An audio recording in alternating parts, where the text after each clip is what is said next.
Obviously, we were all hoping for a miracle. We knew it was unlikely, but you still hold out hope. As you've been saying, these things can happen. So it's just so unbelievably tragic for him to have gone through what he went through over the last 12 years, defending his name and not really living a full life. And to now for his death to be confirmed is obviously incredibly sad. And I think, what I can speak to really is just the reaction of the broader tech community in the UK to such a titan and a figurehead passing away, and so much sort of untapped potential and so much more that he would have been able to do.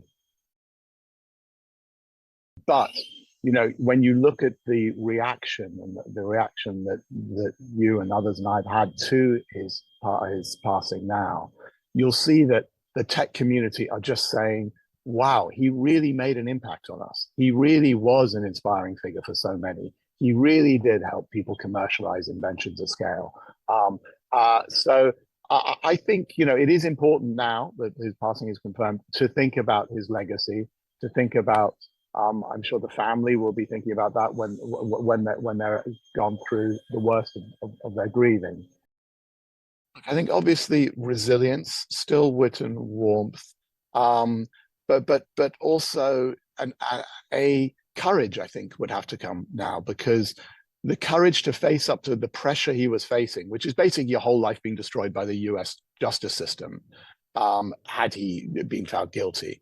And I think his courage to face that trial rather than go to a country with no extradition treaty. So if he did that, he could have gone to a country with no extradition treaties and not had to go to the US. But he was a man of integrity who wanted to clear his name, I'm sure for himself, but also for his family.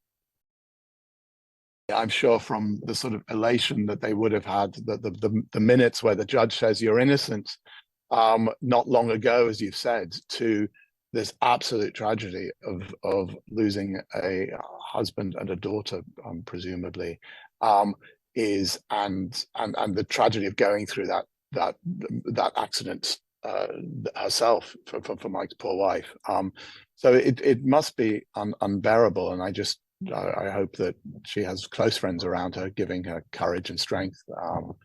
Because I think many of us can imagine that going through that must be just frankly unbearable.